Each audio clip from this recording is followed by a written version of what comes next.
Oi, pessoal, bem-vindos a mais uma videoaula de erosão. Hoje o assunto da nossa aula vai ser evidências de erosão costeira. Na última aula, vocês se lembram, a gente falou um pouquinho sobre conceito de erosão, sobre como a gente enxerga o problema da erosão. Hoje vamos falar um pouquinho sobre as evidências. O que se pode enxergar na costa que evidencia que aquela costa está sofrendo um processo erosivo. Vamos lá. Então, aqui é só um resuminho de algumas coisas. As evidências de erosão não são só essas, tá? Não se limitam a essas aqui, mas essas são as mais evidentes, as mais comuns, na verdade, tá? Então, uma feição geomorfológica muito característica de costas erosivas, principalmente a longo prazo, são falésias. A gente vai falar um pouquinho mais detalhado de todas elas daqui a pouco, tá? Escarpas também, tanto na berma quanto nas dunas, são evidências, são feições geomorfológicas que evidenciam que aquele lugar, aquela praia, aquela costa está sofrendo um processo erosivo, e aí já provavelmente numa escala um pouquinho mais curta do que as falésias erosivas, tá? As falésias erosivas a gente está falando de longo termo. Carpas a gente já não necessariamente, a gente pode estar falando de tempestades, tá? A acumulação de minerais pesados, a gente vai falar um pouquinho sobre ele. Os minerais pesados, eles não confundamos com metais pesados, hein, galera? É mineral pesado. A gente vai falar um pouquinho deles. São os minerais que têm a densidade maior do que os outros componentes da areia. Eles têm tamanho areia, ou às vezes até um pouquinho menos, mas normalmente eles têm tamanho areia, só que a densidade deles é muito maior. Por isso que eles são chamados de minerais pesados.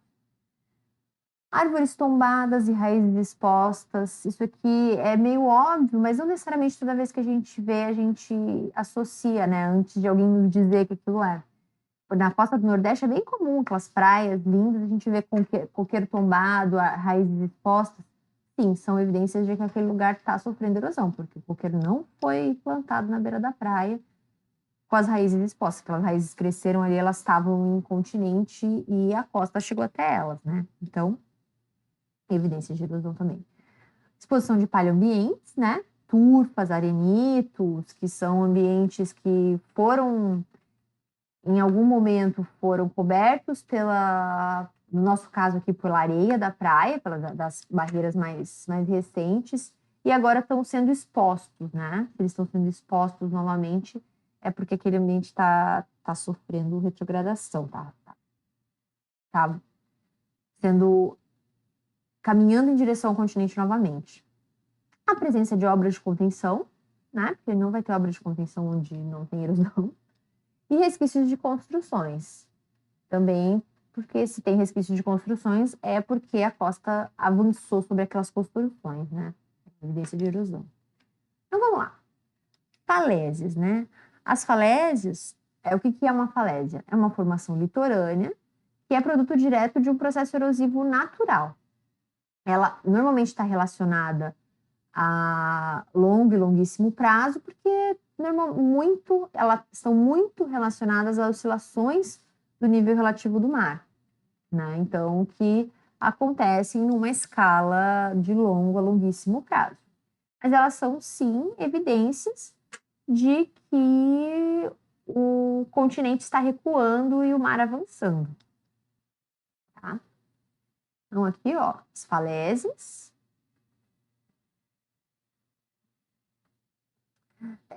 Como que elas funcionam? Normalmente, as falésias, elas vão colapsando gradualmente, né?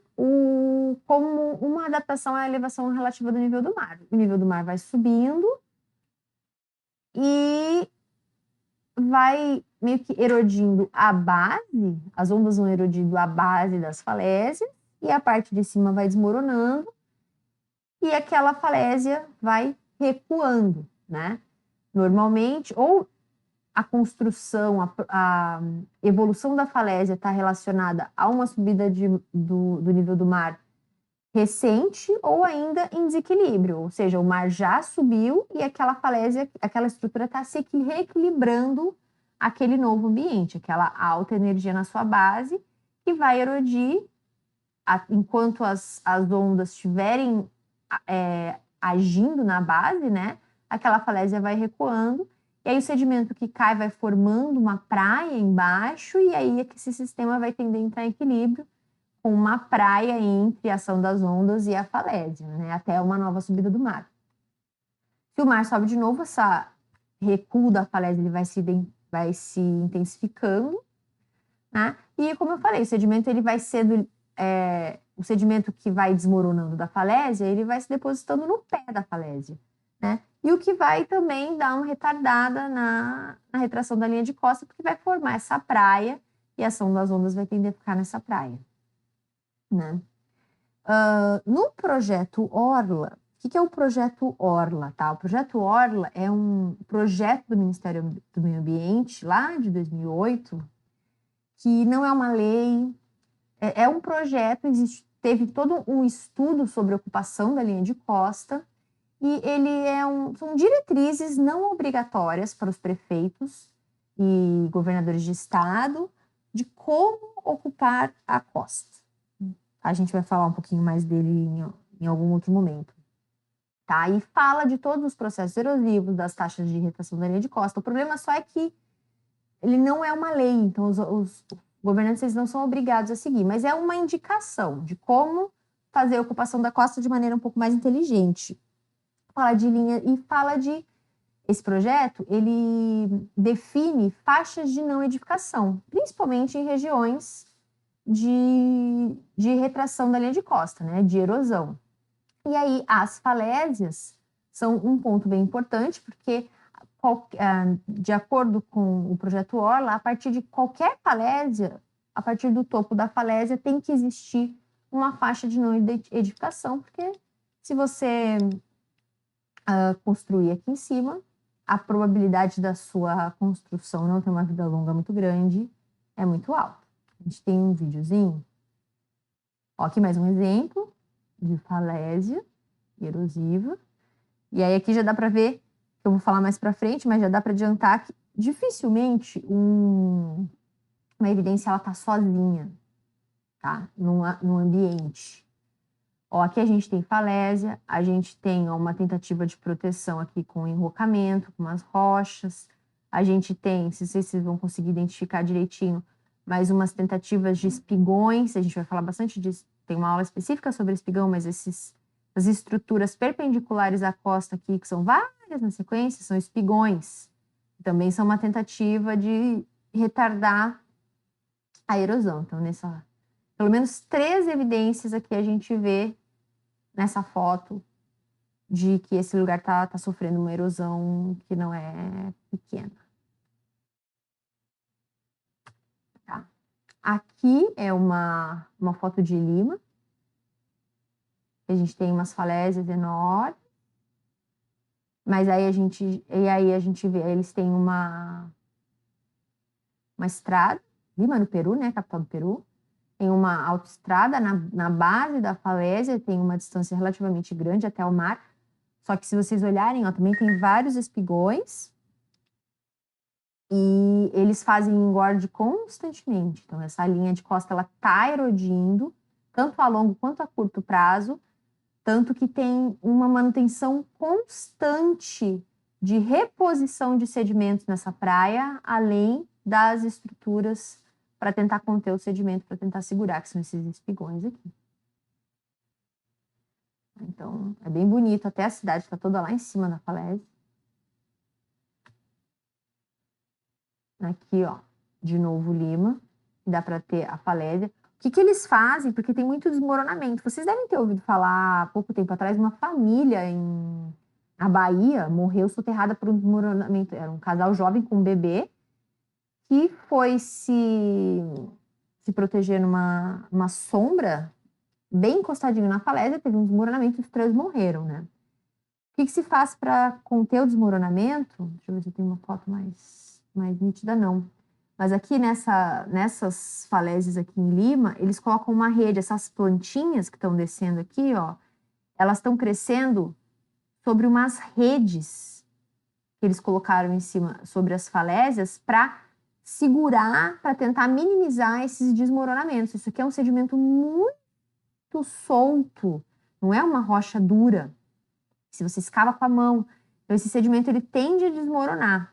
Então, eles colocam umas redes para tentar segurar e evitar esses desmoronamentos, que aí o sedimento ia todo para a estrada, né? Aí aqui mais falésias erosivas, ó. Eu tenho um vídeo que é bem... muitas falésias erosivas. Esse aqui. Que foi bem... Foi nos Estados Unidos, na Califórnia, um lugar que chama Pacífica. Esse vídeo, um tempo atrás, estava rodando na internet. É bem impressionante. A gente tem uma tempestade e a falésia, que já olha onde é que estão as construções, né? Ou seja, isso aqui já está vem sendo erodido atualmente. Olha só, a gente tem uma tentativa de proteção aqui da base da falésia com um enrocamento, né? Que é colocar a rocha. Chama enrocamento quando a gente faz isso, né? A gente coloca um monte de rocha para tentar proteger. E aqui, ó, a falésia desmoronando. Esses vídeos vocês acham no YouTube com bastante facilidade. Pacífica, na Califórnia, a falésia é Cliff, em inglês, a falésia erodino. E aí, isso aqui foi tudo desocupado, né? Porque era um risco muito alto. E aí, um drone conseguiu pegar bem o momento do desabamento. Acho que tem até mais. Vou botar mais pra frente. É impressionante, né? Aí voltou. Ó, no prédio do lado ainda tem gente, mas... Ó aqui, ó, desabando ainda. Desabando.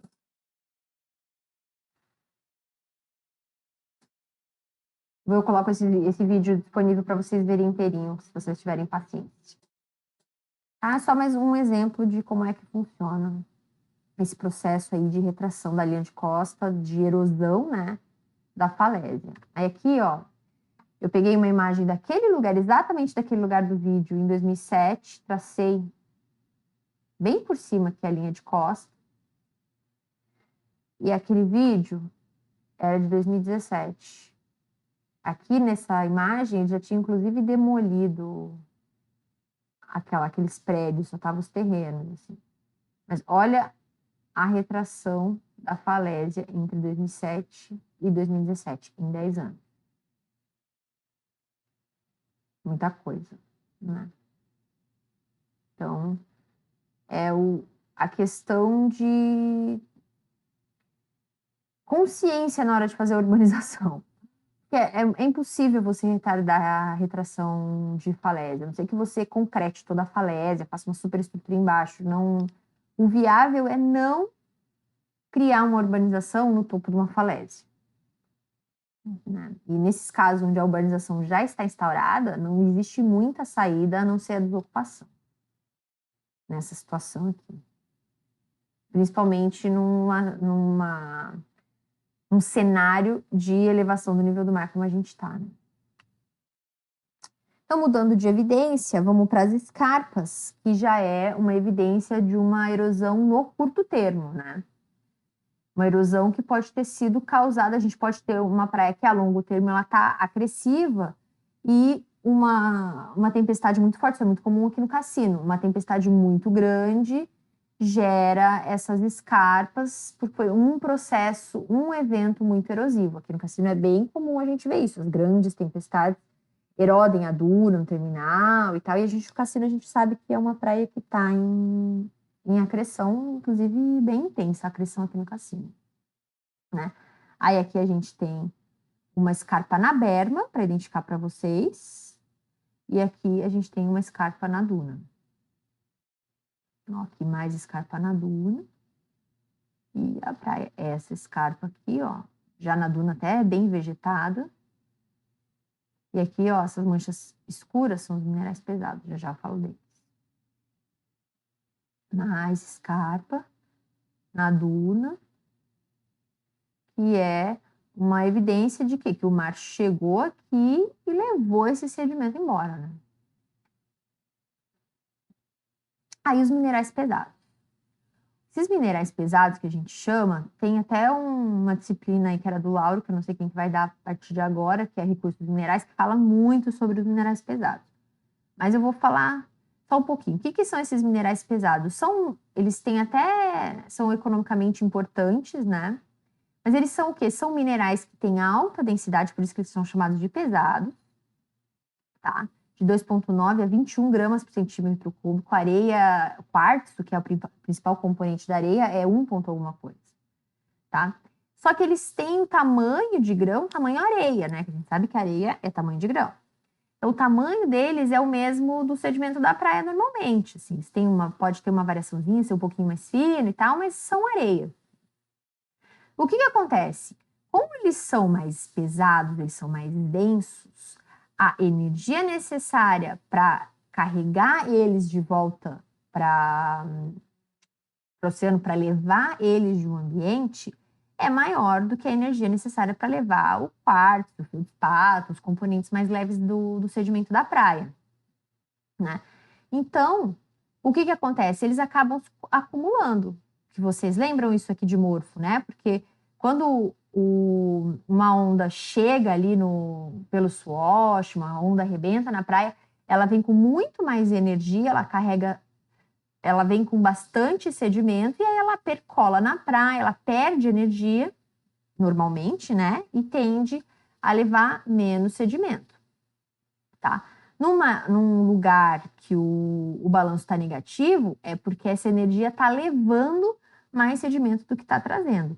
Só que mesmo que quando essas ondas, essa hidrodinâmica está carregando o sedimento para fora da praia, normalmente a tendência é que os sedimentos, os grãos mais leves é que sejam carregados. Então, os grãos mais finos e os grãos de minerais mais leves, né? E aí, os grãos de minerais pesados tendem a se acumular, né? Então, aqui, ó, vocês estão vendo que a gente tem algumas camadas, e essa camada aqui mais de cima é muito escura. Esses minerais pesados, eles tendem a ser mais escuros, eles tendem a ser pretos. Areia preta, alguém já deve ter ouvido falar. Às vezes, quando a gente anda na praia descalço e tal, e fica a unha meio com esse sedimento meio preto, com essa areia preta, são os minerais pesados. E aí, como é que funciona? Eles vão sendo acumulados por essa retrolavagem. As ondas levam o sedimento mais leve e os minerais pesados ficam acumulados. E aí, essas lentes, elas estão relacionadas a grandes tempestades. Uma grande tempestade vem, carrega muito sedimento do mais leve, e aí fica só uma concentração bem espessa dos minerais mais pesados, tá? E aí eles são depositados em camadas. É bem comum a gente ter esses depósitos de minerais pesados em locais que tem erosão, porque o sedimento mais leve está sendo levado embora, né? Olha só, isso aqui é em mostardas, grandes lentes de minerais pesados. Se a gente faz um corte, a gente tem camadas de minerais pesados, camadas de concentração de minerais pesados, né? E camadas de minerais leves com minerais pesados misturados, só que não concentrados. Aqui no Conceição, aí aqui a gente já vê também, ó, umas turfas sendo expostas, um monte de mineral pesado. A casa do faroleiro, vou falar isso daqui a pouquinho, lá na beira da água. Ó, aqui a nossa caminhonete. E aqui o farol atual, já também no pós-praia. Né? Então, aí aqui turfas, ó. As turfas, elas são formadas em fundo lagunar, né? Fundo lagunar que foi soterrado, a costa avançou por aquilo, virou uma praia em cima daquela laguna, daquela lagoa, e a matéria orgânica da lagoa que forma essa turfa. A gente tem aqui, quando a costa começa a recuar, o sedimento começa a ser retirado dali, a gente pode ter essa exposição dessas turfeiras, dessas turfas, que são uma evidência bem óbvia também de erosão. Tá? Isso acontece com as turfas ou com arenitos também. Os arenitos, eles são formados em paleopraias, né? Praias, porque o nível do mar estava mais alto, né? A gente tinha praias mais para dentro do continente, aí o nível do mar baixou, o continente avançou, e essas paleopraias, elas, nessas linhas de paleopraia, formam arenitos, nas paleolagoas formam turfa. E aí a exposição desses ambientes indica que essa costa está voltando a recuar. São evidências também bem importantes de erosão praial. A gente encontra bastante aqui na costa do Rio Grande do Sul. Aqui turfa também, ó, uma escarpona e uma lente de turfa. E minerais pesados também, ó, na volta. E mais, ó, isso aqui é indo para o Farol da Conceição. Olha só, umas lajes enormes de turfa. Aqui tem turfa, em alguns lugares é turfa, nesse aqui que eu tô mostrando é turfa, mas tem alguns lugares que é arenito. Outra coisa, árvores tombadas, raízes expostas, são evidências de que a costa ela estava mais adiante e ela está recuando. O sedimento está sendo retirado e essa água está avançando sobre esse continente. Né? Esse tipo de evidência. Olha só, o farol do Cabeço, ó, lá. Eu vou falar depois um pouquinho dele, lá dentro da água. Onde está o farol? Será que essa costa sempre esteve aqui? Não dá, né? Ninguém ia ter construído um farol lá no meio da água. Aqui também a gente tem, ó, escarpa, raízes. Nesse caso aqui não tem mineral pesado. A presença de obras de contenção é uma coisa meio óbvia, né? Porque ninguém vai construir uma obra de contenção onde não precisa construir uma obra de contenção. Porque é custoso, não é legal para ninguém gosta de fazer, é caro, enfeia a praia, é perigoso, para as pessoas podem se machucar nessas estruturas. Então, se tem obra de contenção, pode apostar que tem erosão. Aí aqui a gente tem, ó, aqui a gente tinha esse enrocamento, esse murinho, muro de contenção e um enrocamento. Aqui, nesse caso, a gente tem enrocamento, que está dando para ver aqui, mais espigões, que são essas estruturas que são perpendiculares à costa. Fiquem tranquilos que quando a gente falar dos métodos, a gente vai falar de cada método. A gente vai falar, tem uma aula só de espigão, tem uma aula de enrocamento, tem uma aula só sobre esses quebra-mais, que são essas estruturas que são paralelas à praia. Cada uma tem uma função diferente. Tá. Então, estruturas. Tem estruturas de proteção, é porque aqui de novo Lima lá, os espigões. E aqui tem engordamento acontecendo o tempo inteiro. No Hermenegildo aqui, ó, enrocamentos, ó, dá para ver o que a praia fez com a estrutura que tinha aqui antes. Esse aqui foi um dia que a gente estava fazendo um monitoramento, fazendo perfil lá. E um uruguaio tinha comprado a casa do lado da Iemanjá e estava colocando mais rocha. Cavando, ó, um pouquinho da praia e colocando mais rocha para tentar não segurar só a nova aquisição. Mas dá para ver aqui que não ia adiantar muita coisa. Aqui no balneário Hermenegildo, praticamente toda a frente do balneário com enrocamentos, muros, diversas tentativas de proteção.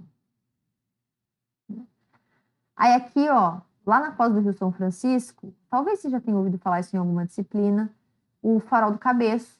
Um farol no meio da água, olha onde ele está aqui, uma vista aérea.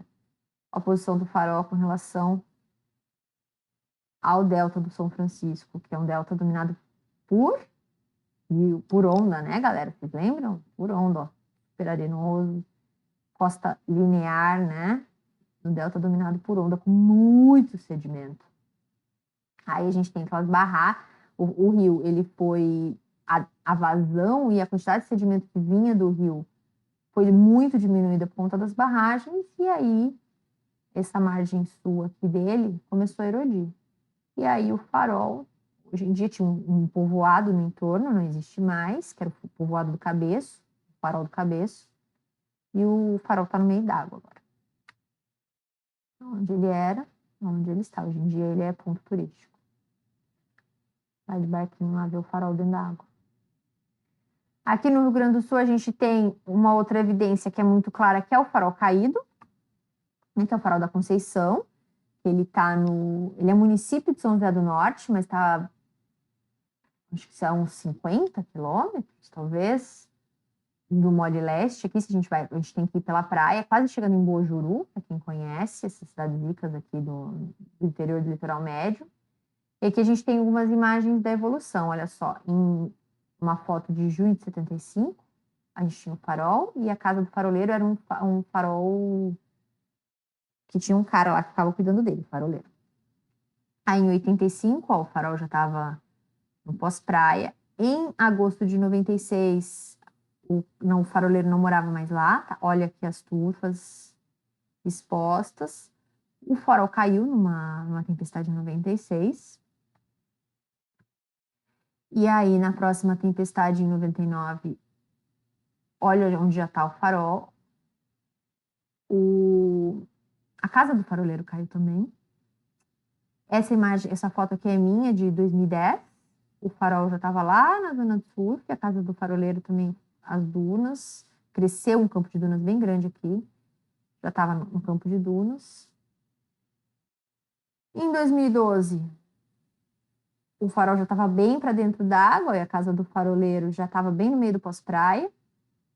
Aí aqui, dependendo da praia, se a praia é mais magra, depois de uma tempestade, ó, turfa, exposta, e a casa do faroleiro mais exposta. Numa outra situação antes, ó, isso aqui é abril do mesmo ano, antes de uma tempestade, a turfa não estava exposta, tinha areia por cima e só alguns pilares da casa que estavam à vista. E a gente tem, ó, em 2017, acho que é a última foto que eu tenho, a casa do faroleiro já está já está dentro da água. E o farol já está. O novo farol que foi construído lá atrás já está. Deixa eu ver onde é que eu vou mostrar. Ó, o novo farol, no início, ele estava lá atrás, em 2012. E agora ele já está no pós-praia também, com a estrutura já exposta. Então é a questão de tempo para a Marinha ter que desmontar esse farol e recuar ele um pouquinho, no farol da Conceição. Aí vejam, ó, turfa, restos de estruturas, minerais pesados. Esse cara aqui é o Arthur, ele tem quase 2 metros. Nesse dia a gente fez perfil e tal. Ele tem 1,80 m e poucos. Você pensa que tá uns 2 metros exposto. Tava, né? Há 3 anos, 4 anos atrás. Hoje em dia, o farol, eu não tenho foto, o farol já tá no meio do pós-praia. Quase. Resquícios de construções, ó. Parece. O que foi que aconteceu aqui? Jogaram uma bomba? Não, foi o mar. Que vai desestabilizando a estrutura das construções, as bases, e as construções desmoronam. É terrível, né? Olha só. A escarpa lá atrás. Aqui lá no farol do Cabeço, quando começou a erosão, o farol tava. Ele não caiu, né? A estrutura dele melhor que o do farol da Conceição. O farol do Cabeço não caiu. Ele só virou uma ilha. Aí estruturas, escarpa, restos de construções como evidências. Aqui em Águas Dulces, no Uruguai. Essa moça aqui, a minha cunhada, ela tem 1,60 m mais ou menos, então, ó, mais de uns 2 metros também, 2 metros e pouco aqui, a casa com essa tentativa de muro de contenção, meio misturado com enrocamento, mas que também já está tudo desmoronado. E aqui mais imagens do Balneário Hermenegildo. A água naquelas estruturas de contenção, naquelas rochas, naqueles enrocamentos, né? Uma escada que dava acesso ao mar a estrutura aqui de baixo, de trás já desmoronou. Casa caída. Aqui uma tentativa com pneus, uma tentativa frustrada de proteção. Ó, aqui um muro de madeira. E aí vai dependendo como essas iniciativas em balneários pobres, como o Balneário Hermenegildo, essas iniciativas são dos próprios donos de propriedades para defender suas propriedades, né? Tem com o máximo de tecnologia que seus recursos podem pagar. Então, a gente tem lá no Hermenegildo, tem gente que constrói muro, tem gente que coloca pedaços de granito bem grandões, tem gente que coloca pneu, tem gente que coloca uma cerquinha de madeira, tem gente que coloca saco de areia, cada um coloca o que o bolso consegue pagar, né? Mas nada adianta. Aí aqui só evidência, aquela coisa de dificilmente uma evidência vai estar sozinha, né? Então, nesse caso aqui, a gente tem resquícios de construções, tentativa de proteção, acúmulo de minerais pesados. Normalmente, onde a erosão é um problema crítico, a gente tem diversas evidências que a gente consegue enxergar ao mesmo tempo. Então, aqui resquício de construção em escarpa, uma escarpa e acúmulo de minerais pesados. É bem pouco comum que as evidências sejam sozinhas. Então, e aí vamos lá. Quais são as principais consequências da erosão costeira, né? Por que a erosão costeira vai vir a ser um problema? Então, primeiro a gente tem a perda de hábitat, né? Quando a gente está perdendo as dunas, tem animais que vivem nas dunas, espécies vegetais que vivem nas dunas, e esses hábitats eles vão se perdendo, né? Independente se a gente está falando de uma praia ou de qualquer outro ambiente, está falando de um ambiente que é um mangue, a gente está falando de um ambiente que é um marisma. Se aquela costa começar a recuar, aquele sedimento começar a ser elevado, aquele hábitat vai ser perdido. E aí a gente tem perda de propriedades, né? Que é o que a gente falou muito aqui, que normalmente é o que mais gera mobilização para combater a erosão, né? Por exemplo, lá no Conceição, vocês não perceberam, não existe nenhuma tentativa de proteção ali no Conceição. Por quê? Porque não tem nada. A única coisa que tinha ali era o farol. Não tem nenhuma urbanização por perto, não tem nada, não tem nenhuma casa, ninguém mora, não acontece nada ali. Então a erosão ali não é um problema. Só um problema para a Marinha que tem que ficar recolocando o farol. Mas não é um processo erosivo que é intenso, mas não é um processo erosivo que tem impacto na sociedade. Então não existe por que você tentar mitigar de alguma maneira aquele processo. Ele é um lugar muito legal para estudar um processo erosivo completamente natural, praticamente sem nenhuma influência humana, né? Mas aí tem uma questão muito séria que é impacto no turismo, né? Porque a gente sabe que balneários e orlas e regiões costeiras, o turismo é uma parte importante da economia e se viram as fotos horrorosas de como os lugares podem ficar, e isso com certeza impacta no atrativo para os turistas, né? Aí existe também a perda de recursos naturais e minerais, a poluição visual, principalmente por obras de contenção ou pelos resquícios de construções também, né? E potencialização e criação de feições de risco costeiro. Por exemplo, as obras de contenção são um risco costeiro, porque são rochas, são feitas de concreto, se isso fica embaixo d'água, a pessoa pode ali se machucar. E os restos de construção também, né? Aquilo ali para uma pessoa prender o pé, rasgar o pé, são riscos costeiros bem, bem importantes. Ninguém vai deixar quem é que vai querer? Como é que você vai usar a praia?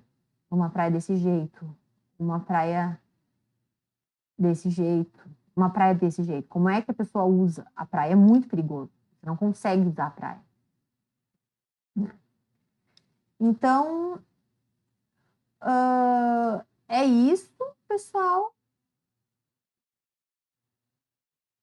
Essas são as evidências, essa é o que eu tinha para falar para vocês nessa videoaula. Espero que vocês tenham entendido, que tenham captado. Qualquer dúvida, me perguntem no fórum, eu estou sempre à disposição. Acharem que a gente pode melhorar de alguma maneira também, por favor, deem suas sugestões. E até a próxima.